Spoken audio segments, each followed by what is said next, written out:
সরস্বতী শব্দটা এসেছে দুটি সংস্কৃত শব্দ সরস এবং বতী থেকে। সরস অর্থ জল, হ্রদ বা প্রবাহ, আর বতী অর্থ যিনি ধারণ করেন। তাহলে সরস্বতী নামের অর্থ হলো যিনি জল ধারণ করেন বা যিনি প্রবাহময়ী। আমাদের কাছে সরস্বতী জ্ঞান, শিল্পকলা, সঙ্গীত এবং বিদ্যার দেবী।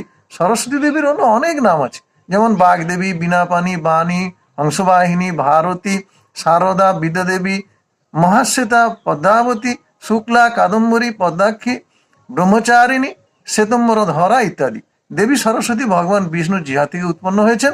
তিনি বাক্য, বুদ্ধি, বিদ্যা এবং জ্ঞানের অধিষ্ঠাত্রী দেবী।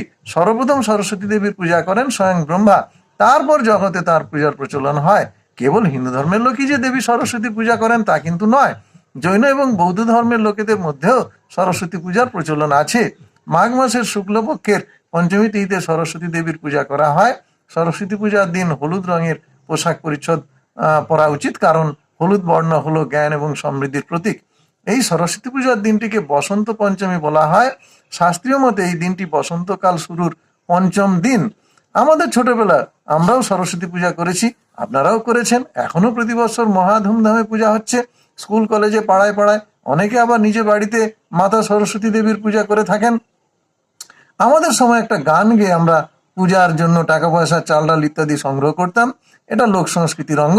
গানের পুরোটা আজ আমার আর মনে নেই, কেবল দুটো লাইন মনে আছে।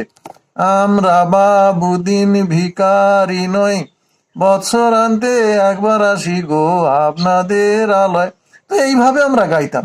কেউ যদি এই লোক সংস্কৃতিমূলক গানটির পুরোটা জেনে থাকেন তবে তা কমেন্টস বক্সে আমাদের জানাবেন, তাহলে অনেকের ভালো লাগবে এবং আমিও উপকৃত হব।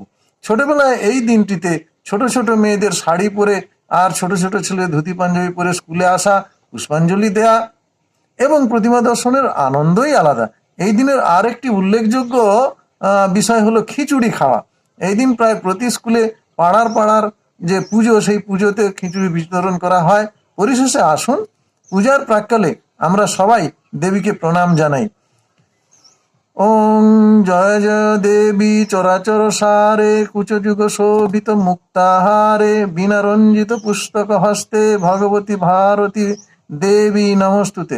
ওং সরস্বতী মহাভাগে বিদ্যে কমললোচনে, বিশ্বরূপে বিশালক্ষী বিদ্যাং দেহি নমস্তুতে।